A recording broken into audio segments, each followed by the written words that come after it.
I was breastfeeding in public for the first time as a mother, but I was bringing with me all of this baggage, 35 years of being a woman in the public sphere, in public space, where we know we're being scrutinized. We know we're constantly being objectified. We know that we're not safe. We're catcalled when we're 12 years old in our school uniform, and that continues. And breastfeeding in public feeds into that conversation as well, of just what it is to be a non-cis male in the public sphere.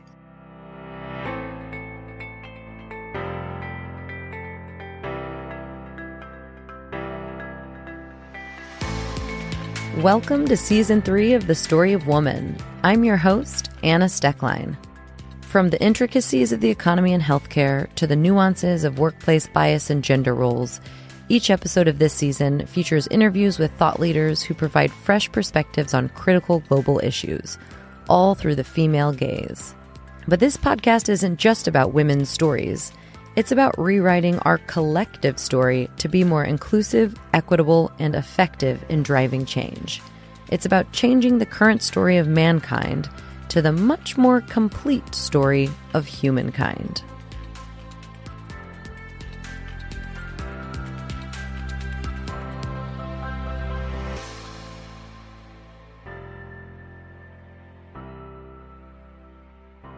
Hello, friends, and welcome back. Thank you, as always, for being here. Today, we are diving into a topic that holds a pretty big significance in the lives of all human beings: breast milk. I'm thrilled to be speaking with Joanna Wolfarth, author of Milk, An Intimate History of Breastfeeding. And just like how Joanna's book is not just for mothers or parents or people who want to become parents, neither is this conversation. Believe it or not, as you'll soon hear, how we feed our babies and the experiences of the caregivers who feed all of the world's babies matters to us all. We'll kick off the conversation with a quick biology lesson because, of course, as seems to be a theme with women's health, there is not very much research into this topic, even though it's growing. So there's a lot of stuff that most of us don't know. So, for example, did you know that there's a back and forth dialogue that happens between the baby and the mom, the baby's immune system and needs, and then the milk that the body produces in response to that? I had no idea, and there's a few other tidbits like that, so be prepared to be amazed by the wonders of the human body. And we'll also get into motherhood as a social construct and all the different ways the idea of what being a, quote, good mother has changed throughout time and how breastfeeding ties into all of this. And we'll reflect on how we arrived at our current situation. One where women who struggle with breastfeeding or choose not to often face judgment and shame. And one where breastfeeding in public is somehow still up for debate, even though among other reasons that it shouldn't be, these same public spaces are often lacking the facilities a woman might need to feed her child in private in the first place. Stay tuned to hear what percentage of the UK population thinks breastfeeding in public is wrong and even prefers babies to be fed in restrooms rather than at restaurant tables. Joanna Wolfarth is a writer, cultural historian, and lecturer. She's a specialist in Southeast Asian art history and currently teaches at Open University. And lastly, I want to give a quick shout out to Kalani Jenkins, who is my assistant producer on this episode. The first one of those for The Story of Woman, which is very exciting, and she has been incredible to work with on this. So thank you so much, Kalani. If you like what you hear today, please take a minute to rate and review wherever you listen. And don't forget to follow The Story of Woman on social media, where you can find clips from the interviews and much more. But for now, without further ado, please enjoy this enlightening conversation with Joanna Wolfarth.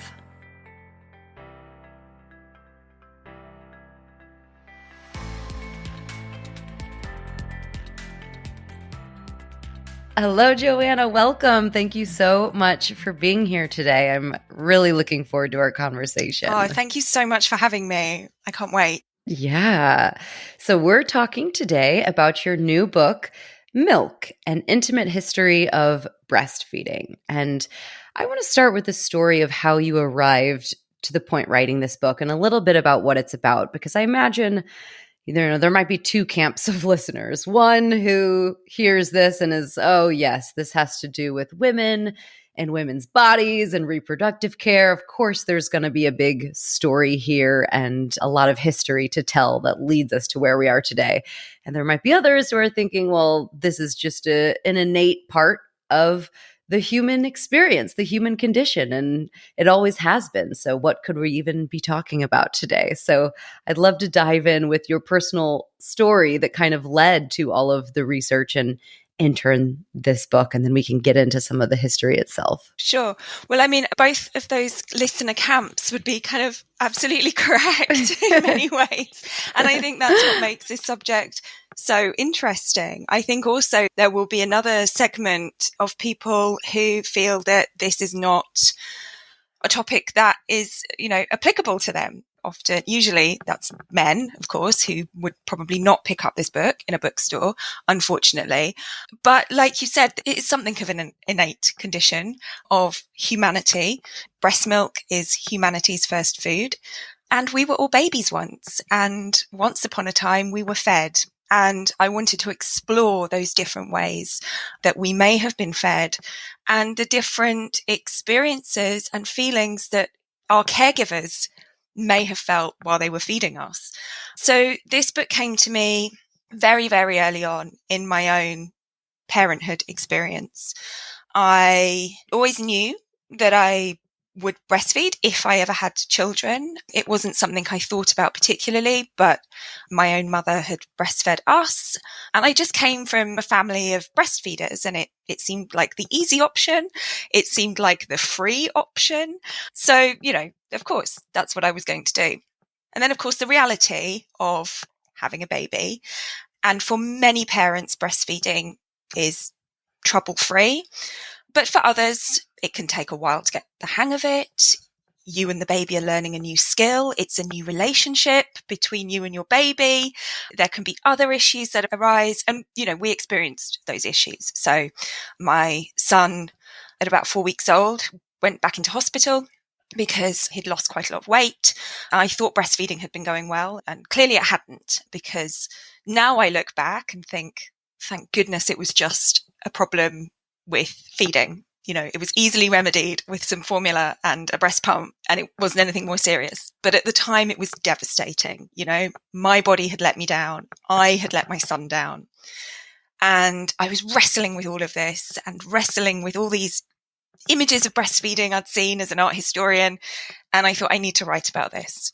If only for myself, I need to grapple with all of these emotions and all of these feelings.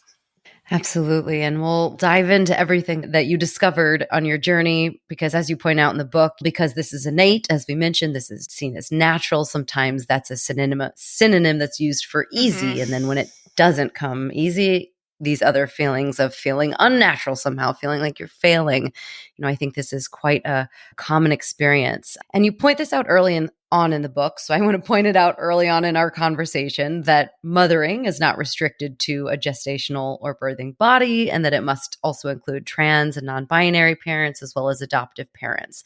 So I just want to take a moment to highlight that and to see if you can elaborate on that point at all for us, so we have that same understanding moving into this conversation. Yeah, absolutely. I wanted to make it very clear early on that when I'm talking about mothering broadly, sometimes in the book that is a synonym for caregiving or a parent.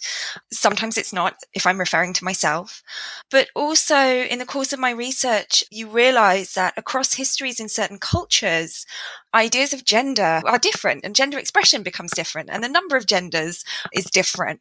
And so I wanted to highlight the way in which the term mother historically and within different cultures doesn't necessarily refer to the person who gave birth to the child. And I believe that that's true now as well, here today. So that's important as well. And I can point to interesting stories around women who have induced lactation, even though they didn't give birth to their child, but they breastfed their child. So breastfeeding doesn't follow that you have to give birth to the child to then breastfeed the child. Yeah. Yeah. And it's a great point to bring up front, the social construction of gender, which the listeners of this podcast will be familiar with. And that stems into the social construction of motherhood itself, which we will get into very shortly. But before we do, I thought we'd do a quick biology lesson to start, because early on in the book, you recall your surprise when, quote, swollen and ready for birth, I first tried to express milk by hand and found that the nipple didn't have just one outlet, but like a garden hose, instead, a thick fluid appears as if from a sprinkler.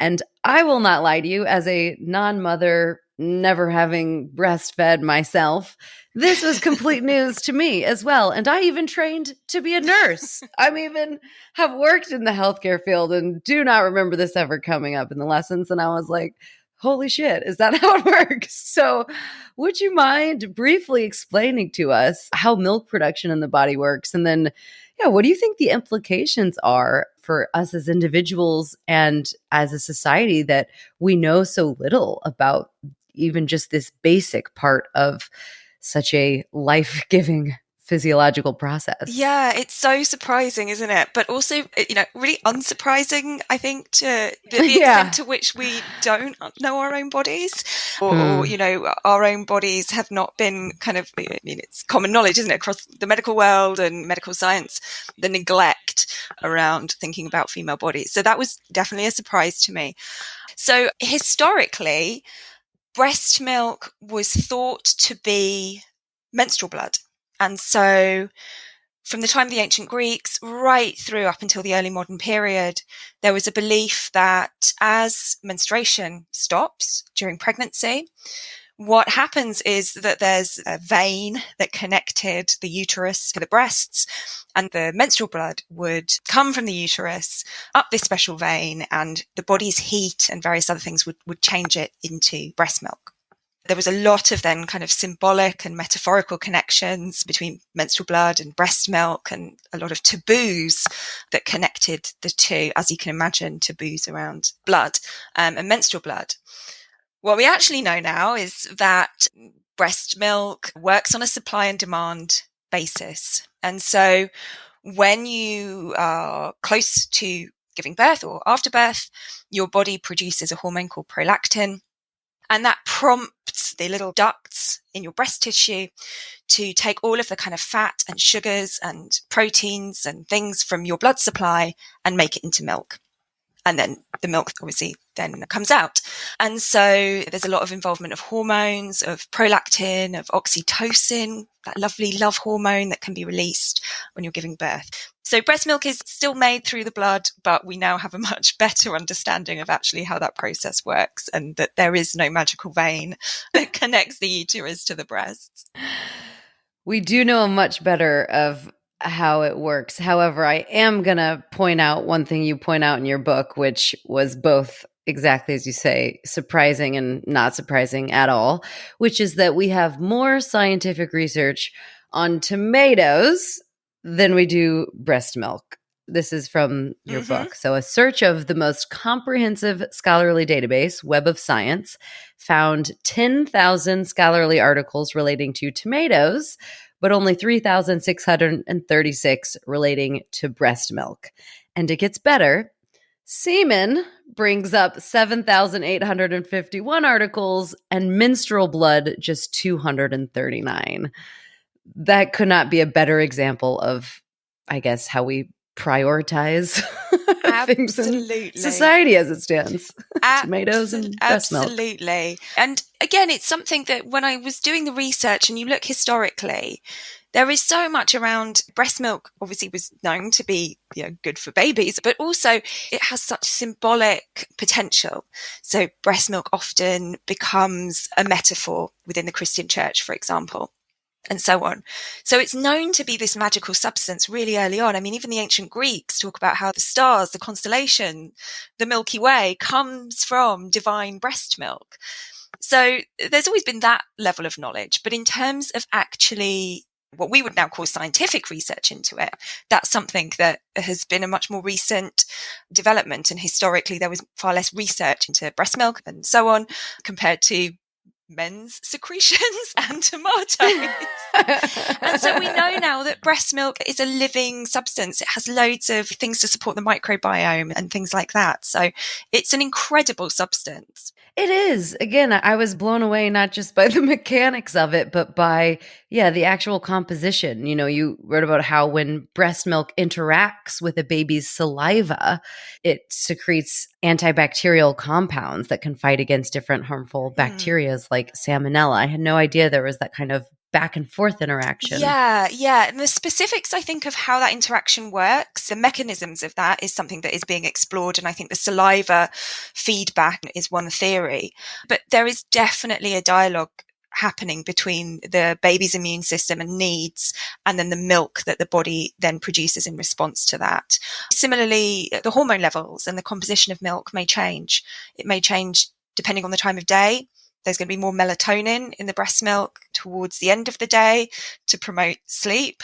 None of that necessarily works. But also it might vary depending on whether it's your first baby or your second baby, the sex of the baby. There's loads of different ways. It's such a responsive substance.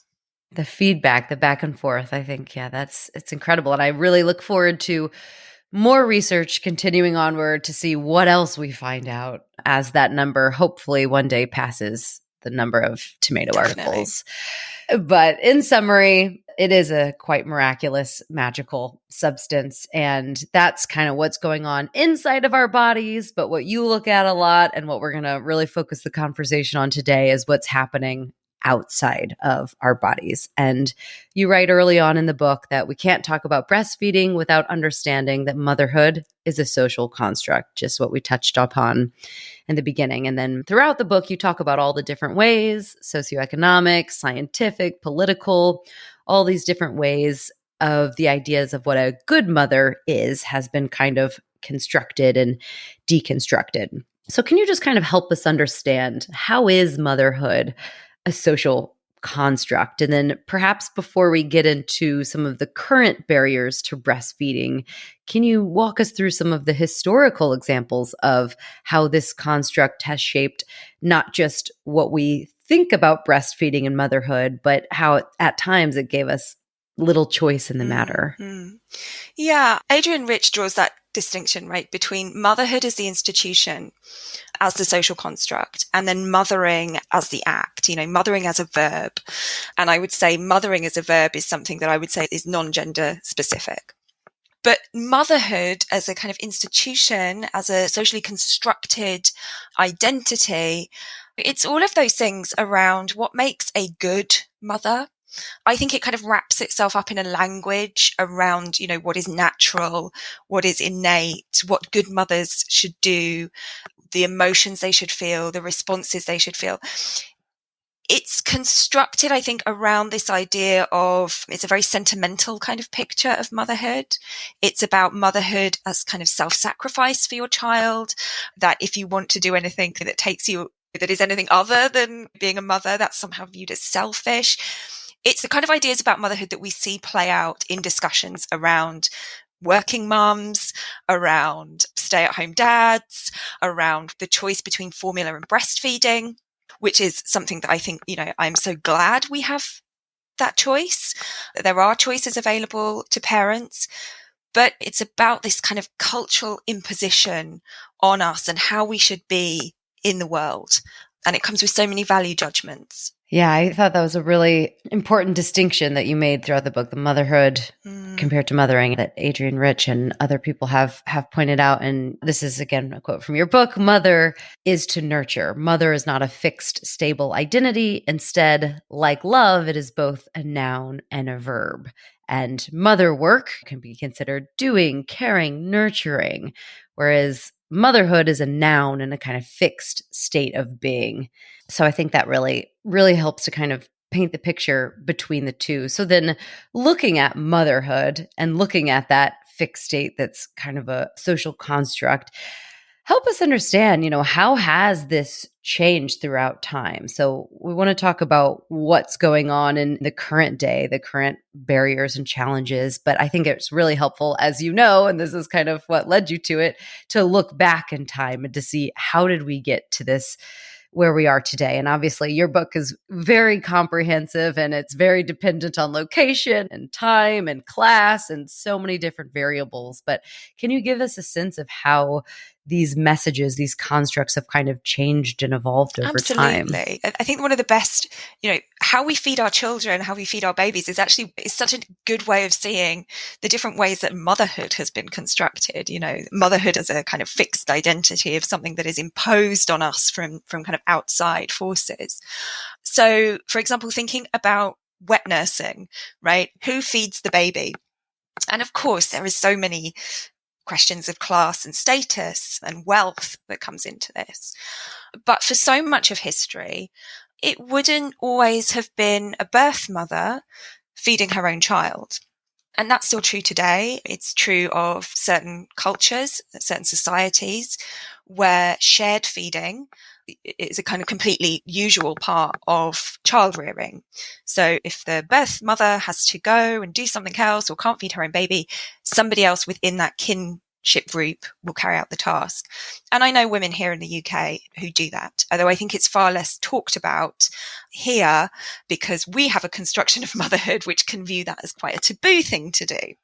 But then, of course, that kind of shared feeding becomes something more formalized in the practice of wet nursing. So we have ancient Babylonian texts, which are contracts, which specify the length at which a wet nurse would be employed to feed a baby, the kinds of payment she would get, the kinds of status she would be allowed to have. In Egypt, wet nurses who wet nursed pharaohs were very high status, and the children of the wet nurse were seen as sort of like kin to the kingship. There was a connection between them. They were kind of milky siblings or milk kin. And then if we look at Europe, having royal babies, aristocratic babies, wealthy families, babies fed by wet nurses, because the role of their birth mother was to get back to the business of procreation. So not wanting to be tied up, breastfeeding, wanting to return to fertility so they can produce more babies. Also, there was a belief that sort of in early modern England that sexual intercourse could trouble the breast milk. So it might curdle the breast milk. The body gets too excited. If you have the means to employ a wet nurse, then you want to employ a wet nurse so that your wife can return to the marital bed. So there's all these ideas about the role of the woman, the role of the mother as both a mother and a wife, and the ways in which certain mothering duties were kind of packaged out. And then in Western Europe, towards the end of the 18th century, there was a kind of change, and there was this idea that actually wet nursing is problematic. One concern that you do see throughout history is that a wet nurse might pass on characteristics of the baby through the milk. So there were concerns in the 17th and 18th centuries that working class women who were wet nurses might pass on undesirable traits to the children, immoral character. You have wealthier men who start writing about how all of their health misfortunes in adulthood are down to the fact that their wet nurse wasn't healthy enough or wasn't of a higher social standing. So there's all these concerns around wet nursing. There was also practical concerns around passing on things like syphilis between a wet nurse and a child. So there was lots of concerns about wet nursing. And what we see is philosophers like Jean-Jacques Rousseau, who famously kind of constructs this idea of we've got to get mankind back to kind of nature. We've got to restore a kind of moral sense of duty amongst men. And the way to do that is birth mothers should feed their own babies. So it's not just a health issue. It's not just about, what's best for baby. It's what's best for the whole of civilization and for the whole of mankind. And so you then get lots of writing promoting the importance of a mother feeding her own child. So wet nursing goes out of fashion. And this idea of the mother as sentimental, nurturing, non-sexual, so that distinction between maternity and sexuality starts to come to the fore. And that completely changes how we think about mothers and the mothering role, particularly mothers with their infants. And worth noting, Rousseau, as you point out in your book, right, was a big advocate, as you say, really had this push for making sure that it's the birth mother that feeds the child. And then where did he send his children? They all went to foundling hospitals. Yeah. To have wet nurses. Yeah. To have wet nurses. If they were lucky, the children in the foundling hospitals would be sent to wet nurses. Otherwise, they would be what was known as kind of dry fed. So it would be something like a mixture of pap, kind of milky, barley, bread concoction, or they would be fed with animal milk, with goat milk or something. So yes, Rousseau's own children, he certainly was not involved in the day-to-day upbringing. He was barely involved in their upbringing at all. And yeah, he certainly didn't make sure that they were fed by their birth mother. Which I just feel like that's a little microcosm, a little good example of the people who are coming up with these rules and norms throughout time and the ones that are actually living them out. Absolutely.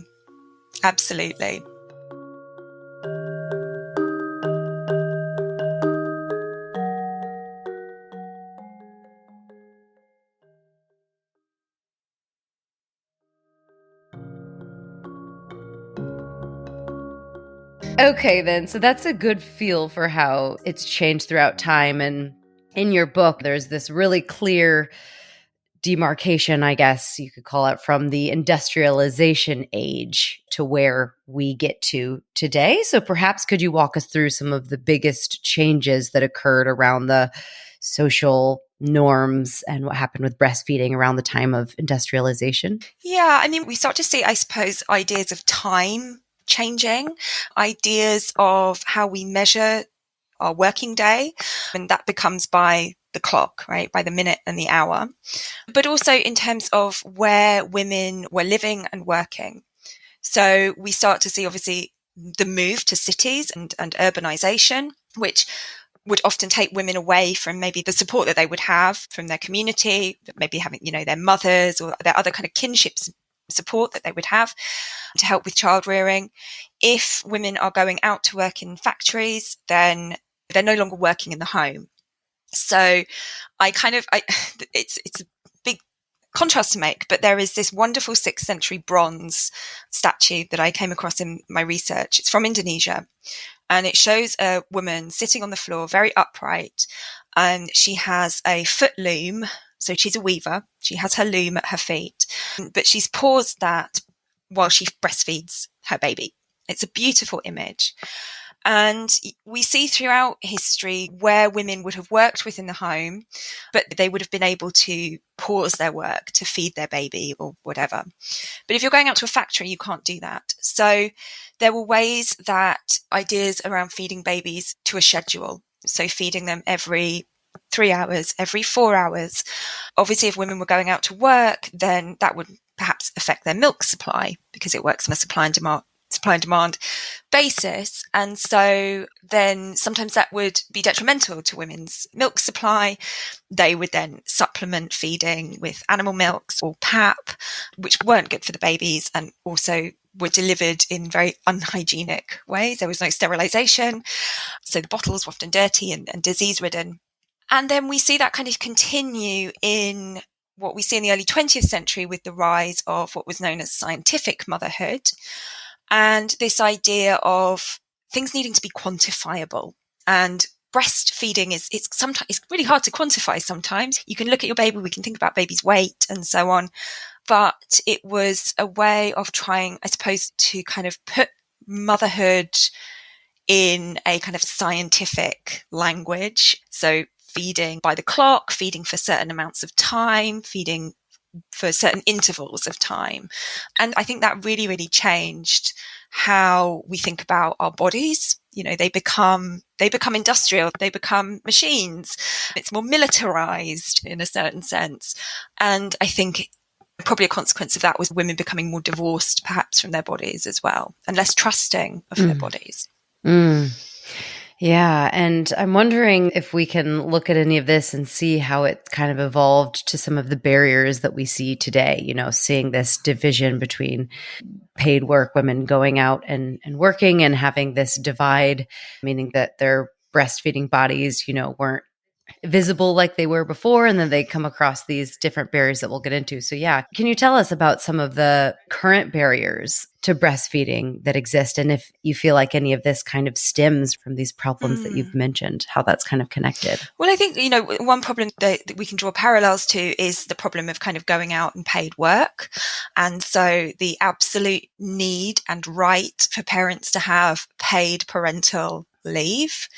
I was very fortunate that I'm in the UK. So I was entitled to a year from work, and much of that year was paid.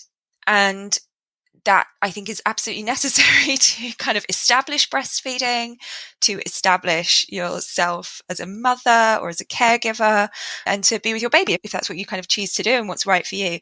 So there has to be this investment, right, by governments and by employers to support caregivers and to make sure that they have access to paid leave.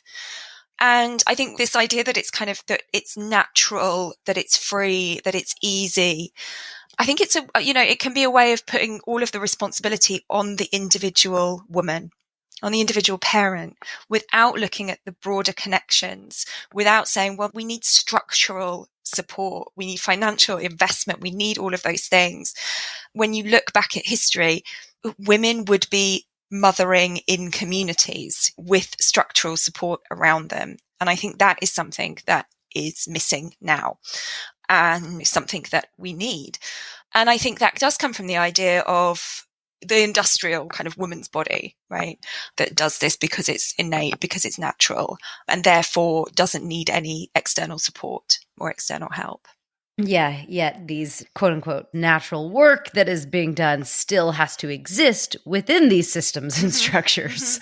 And because of that, as you say, then it's going to be especially particularly groups of people that suffer, people that are already left out of these systems, marginalized Absolutely. within these systems. So yeah, anything that you can talk to about how these barriers impact, particularly along class and racial lines?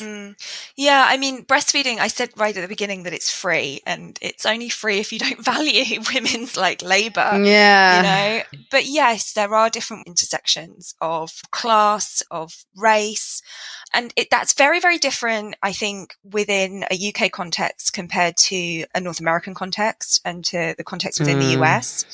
There's very different histories there. There's very different histories along racial lines in terms of mothering and parenting, and the legacies of enslavement still linger. And so that there's real kind of differences, I think, within the different contexts. Here in the UK, which I'm much more familiar with, it's interesting that actually breastfeeding over the last kind of 50 years has been kind of more prevalent and more supported within Black and Asian communities, where there often is more kind of family support and it's seen as the done thing. I was talking to someone quite recently about in the 1960s, 1970s, 1980s in the UK, where breastfeeding rates were quite low because formula was seen as the best thing for your baby. And it was seen as something, you can afford to buy formula. It was a status symbol. And actually, women in cities in the north of England, where there was big communities from the Asian subcontinent, would often feed their babies formula in public, but breastfeed them at home, because breastfeeding is what they felt supported in doing and what they wanted to do within their community. But they felt a broader pressure to look like a good mum and a good parent and doing the best by using formula. So there's so many different points of intersection, and where those ideas of what being a good mum, where they come from and where they are imposed from, and also the legacies and the baggage that we all carry within us. Absolutely. And I appreciate you sharing all of that background. I'm happy to jump in here real quick on the American side and go on a quick tangent about the disparities there. Yes. Because I've just got some stuff written down here because as an American, as someone who has been speaking about everything going on there in terms of Roe being overturned and lack of healthcare and all of that, that all of this just feeds into that dire picture and situation that inevitably impacts marginalized communities more than anyone. But, in America, speaking of that healthcare, there is no universal healthcare and no family paid leave. 0 days. 0 days. I am aware of this, and I see, I hear stories of people having to go back to work 2 weeks after giving birth. And Yep. I just cannot wrap my head around how that is possible in any way. I find it, it is deeply disturbing, deeply disturbing. 2 weeks. And I had Reshma Sajani on here in the last season, who has an organization that's advocating for policies for paid leave and for more support. And she told 2 stories. And one was of a woman who was literally in labor trying to get an email across the line on her laptop because she needed, or, an email, a document, whatever, it doesn't matter, on her laptop, working on something that needed to be done by midnight, or else she wouldn't qualify for her leave. And she's literally in active labor. And the other story she told was of, exactly as you say, 2 weeks back. And it was a NICU nurse. So it was a nurse going back to take care of other people's newborns 2 weeks after having their own. And it's awful. And then, on top of that, without the leave, without the healthcare, low-wage workers who are often people of color, left completely on their own to navigate this whole postpartum period, deciding if they can afford time off or not, figuring out if they can afford formula so that they can go back to work on top of childcare.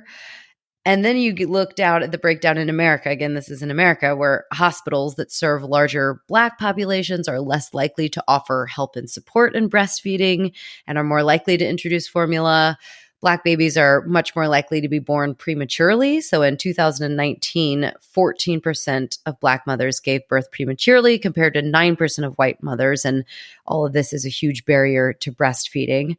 And again, in communities of color, there's kind of deserts for support groups and lactation services. And then, as you've mentioned, you can't touch upon any of this without talking about the generational trauma that undoubtedly exists within Black bodies from the forced wet nursing and the enslavement. So it's dire there, especially. Yeah. And I mean, things in the UK, obviously we have across the board rights to leave, rights to maternity pay if you qualify, rights, free healthcare, access to those kinds of things and support. But I have to say, we have our issues here with recent reports, the Embrace report, which looked at health outcomes for Black and brown women who are more likely to die in the first of within the perinatal period. And so we have huge disparities here. Yeah. And problems with the sort of the institutional racism and problems within maternal healthcare here as well. And it's something that I wanted to be very careful about talking about in my book around the question of formula that you brought up. And it becomes a very pertinent question when we're thinking about women going back to work or women saying breastfeeding's just not the right option for me.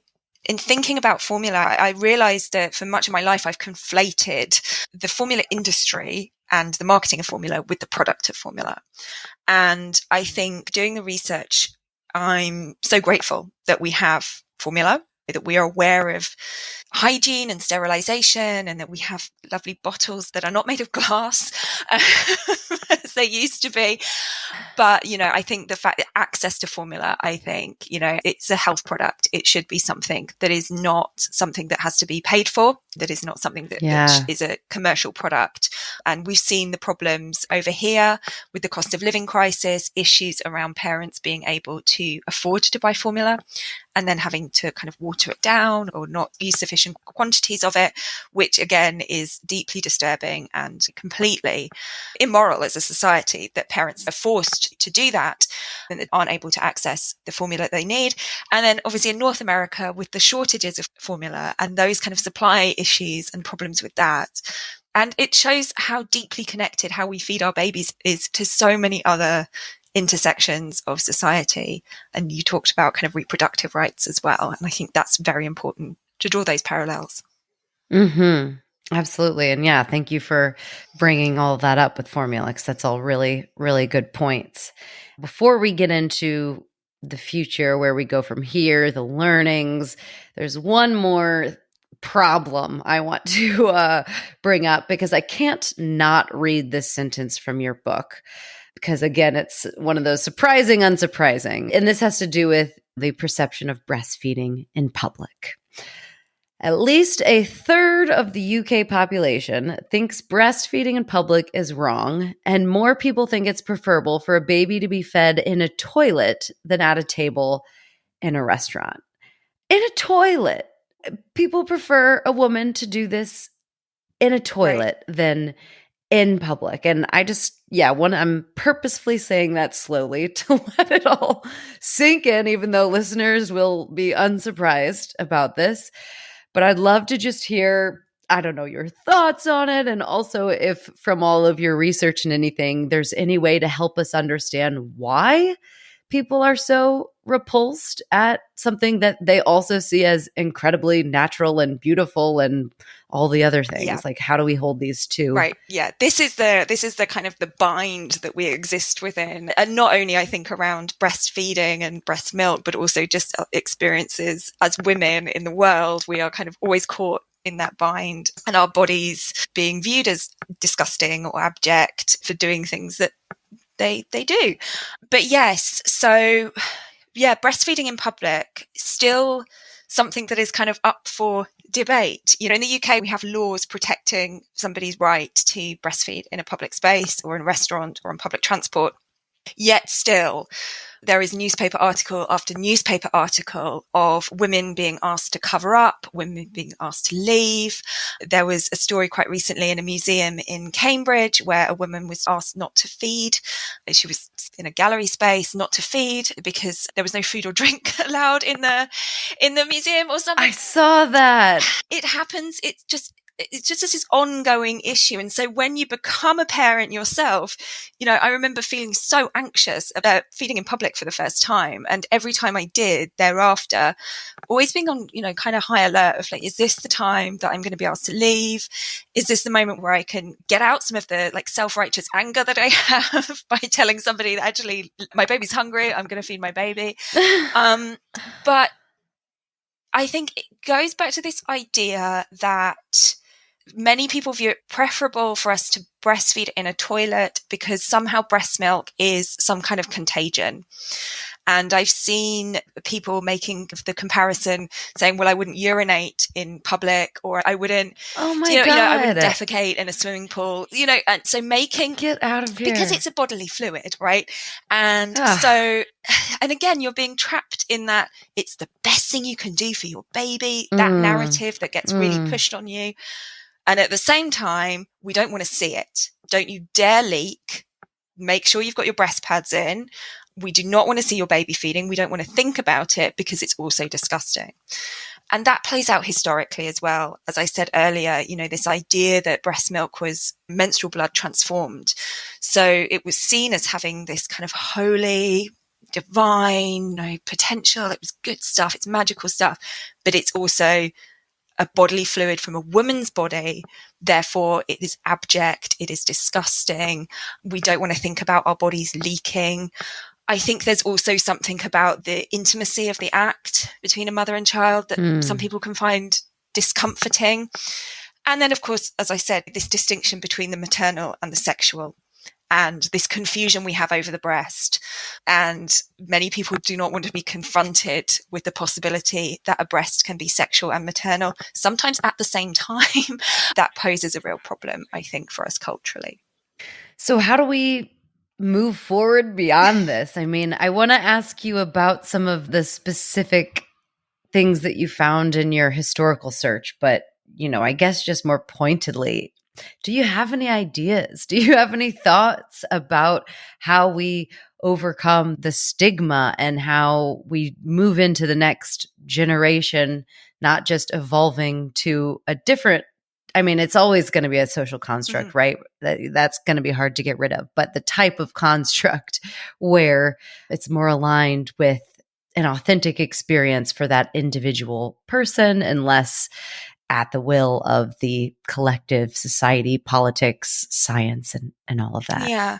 I mean, I think one of the first things is to do what you do on this podcast, for example, and to keep telling stories and to keep talking about these things. And I always said very early on with this book that I think one of the things when you're writing on issues, sort of women's issues, which are viewed as niche subjects quite often, there is a kind of view of, well, we don't need any more books on breastfeeding because now we've got a book on breastfeeding. Well, no, we have one book and, there's lots of books, but, there's not enough and there needs to be more, and there needs to be more written by, across the board of a diversity of voices. And so we can really interrogate what that experience is. I think for so long, there's been this kind of tyranny for women to kind of just get on with it, to not talk about these experiences, to not share them, because somehow it could be seen as maybe that it detracts from the love that you have from your child if you talk about the difficulties maybe of it, or, people don't want to hear about it or whatever. And so I think we have to just keep telling us different stories, trying to connect to the past, trying to say it intersects across so many different kind of points of class, race, gender, sexuality, those kind of things. But it also intersects with other issues around reproductive rights, issues of women in public space. Because I write and I think a lot about, we talk about feeding in public, for example. And I realized when I was breastfeeding in public, I was breastfeeding in public for the first time as a mother, but I was bringing with me all of this baggage, 35 years of being a woman in the public sphere, in public space, where we know we're being scrutinized. We know we're constantly being objectified. We know that we're not safe. We're catcalled when we're 12 years old in our school uniform, and that continues. And breastfeeding in public feeds into that conversation as well, of just what it is to be a non-cis male in the public sphere. I wish that there was an easy answer to it all, but I think it is just about pointing out these things, challenging them, trying to work together and say, this isn't just an issue for women with babies. It's a bigger issue, and it's an issue that society should care about. And actually that has economic benefits as well, because, we talk about the lack of government investment, the lack of support and help available to new parents. But breastfeeding has a huge economic value. The World Health Organization estimates that every $1 invested in supporting breastfeeding yields $35 in economic benefits. So $1, wow, $35 in benefits. Now, I would hate for that kind of to be taken to create a world where all women now have to breastfeed their babies for the good of the economics or whatever. Women should have a choice, and thank God that we do have choice in how we feed our children. But the onus should not be put on the individual parent. It is something structural, and it's something that society needs to care about more broadly. Which is, again, just a recurring theme with absolutely everything that we talk about on this podcast. Don't blame the woman. It's not the woman's job to fix it. Got to zoom out. Got to look at the structures and systems. And similarly, don't look at necessarily the individual man. Look at the systems and structures and all the way around. So stories and everything that you've laid out, and not to take us too far back since we've already kind of gone back in time, but, in all of your looking back in history and at art, I'm wondering if there's anything that you learned that you feel we can all learn from what you found from the ancient ceramic bottles and the Greek mythology and the Victorian nipple shields and everything else. I mean, all of that was revelatory to me. Victorian nipple shields made of tin and ivory, baby bottles made of, beautiful glass. But in the Victorian period, they would, you only have to wash the teat every 3 weeks. And you're like, oh, that's disgusting. The baby bottles were something that just really, because I was writing this book whilst I was breastfeeding. So I was going through it whilst I was working on the book. And so I was dealing with my own very kind of difficult and mixed feelings around bottle feeding my own son, and how that made me feel about myself and as a good mother in this institution of motherhood and all of those things. And then I came across ceramic baby bottles that started appearing The earliest examples are about 7,000 years old in Europe. And recent studies have looked at these bottles and found that they actually contain traces of animal milk and human milk. Now, these bottles were found in infant graves. Is that just because that's where archaeologists dig? So that's where we find the evidence? Or was this an act of giving these babies something for the afterlife? It made me think about the nurturing and the care and the nourishing and how deep those feelings are. And I felt connected to this parent 7,000 years ago. Maybe they'd fed their baby, maybe they were using bottles they probably were using bottles actually to kind of wean slightly older babies and infants. So they were certainly using bottles for babies, but also just that sense of deep care and love and the kind of universality of that really rung true. It made me feel much less alone in my new motherhood. It made me look at my own bottles drying on the kitchen worktop in a very, very different light. And it just connected me to something bigger. And I think that was the kind of most valuable part of that research.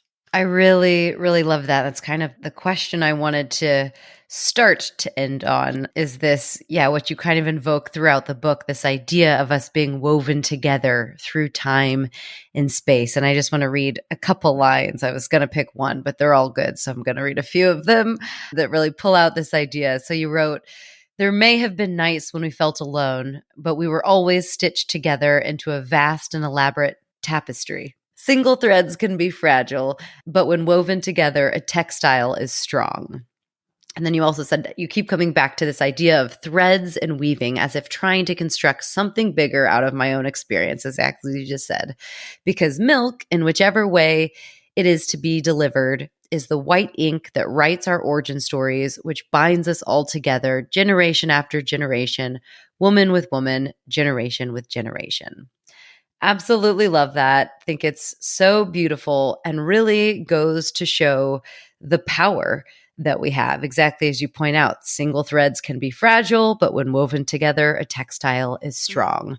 So kind of a two-part question, because you talk a lot about the politics of milk. And, we have gotten into that a bit today. But one thing that you mention is mothering's potential as a destabilizing threat to patriarchal domination. We've talked a lot about how politics and social norms and all of this kind of influence mothering and the way we see breastfeeding. But I'm wondering if you can talk to that point of why you think mothering is seen as such a threat.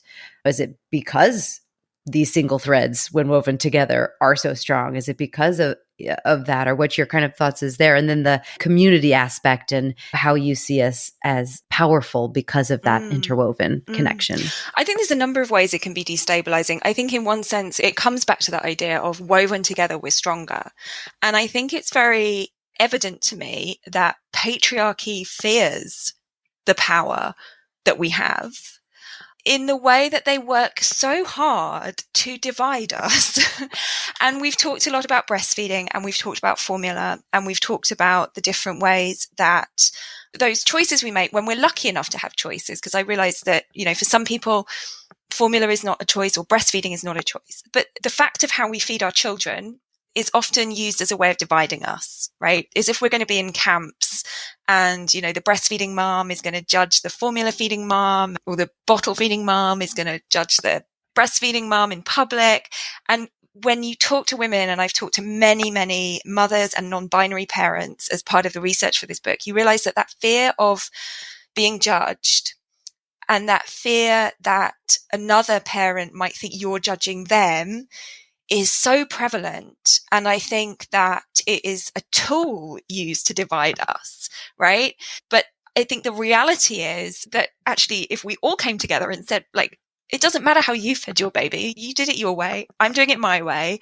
We need to come together to support each other. We need that community, that word that you did bring up, to demand better. I think the patriarchy fears us, and I think we can see how they fear us, and you can see it over history in the way that they try to control us, that they try to dominate our bodies, take away our bodily control, configure our bodies in the cultural realm as something that is disgusting.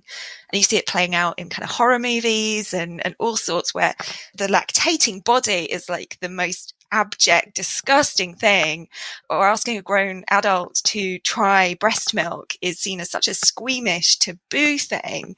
I think trying to reclaim our bodies and saying, actually, there is a sense of abundance in all of this, in the way that the fluids that our bodies produce, there is abundance and potential. And I think that is the destabilizing force, is that creative potential. And I mean creative in a very, very broad sense. I don't just mean in terms of gestating a baby or whatever. It's a really kind of, we have a generative potential. Yes. The interwoven textile. I think that's a really good analogy and a good imagery to imagine us all, when talking about breastfeeding and the way milk connects us, but also just outside of that. And when women and when people come together, how much stronger we all are together. So that was really beautiful, something interwoven throughout the whole book. So I'm wondering then, just kind of straightforward, talking to the listeners, if there's anyone listening who's perhaps a new mother or may decide to become one day, anything you might say to them as they begin to navigate this world of breastfeeding? I find this question so challenging because it's so hard to know in retrospect what I would have found helpful.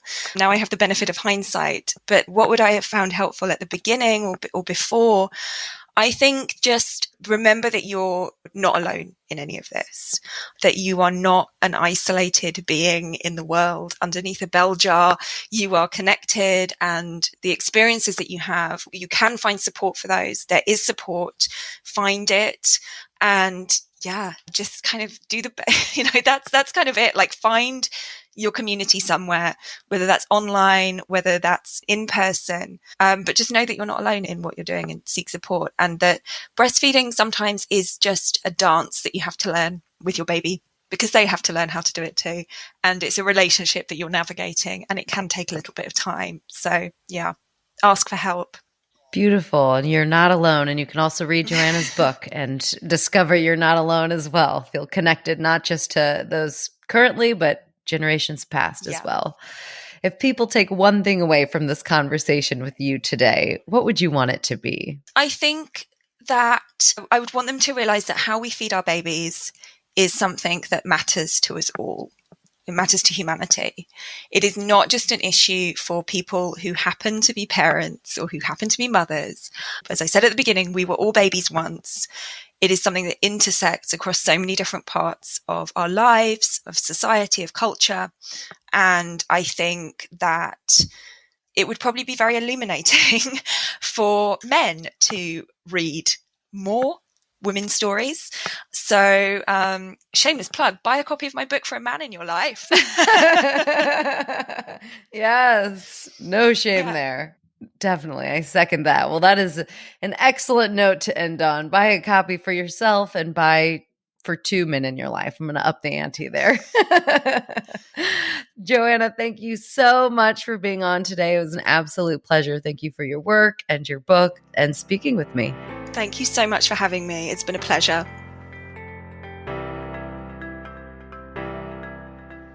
Thanks for listening. The Story of Woman is a one-woman operation run by me, Anna Stecklein. So if you enjoy listening and want to help me on this mission of adding woman's perspective to mankind's story, be sure to share with a friend. One mention goes a long way. Hit that subscribe button so you never miss an episode, and make sure to rate and review the podcast while you're there. For more content from the episodes and a look behind the scenes, follow The Story of Woman on your social media platforms. And for access to bonus content, ad-free listening, or to have your personal message read at the end of every episode, consider becoming a patron of the podcast. Or you can buy me a one-time metaphorical coffee. All of this goes directly into production costs and helps me continue to put out more and better episodes. In exchange, you'll receive my eternal gratitude and a good night's sleep knowing you're helping to finally change the story of mankind to the story of humankind.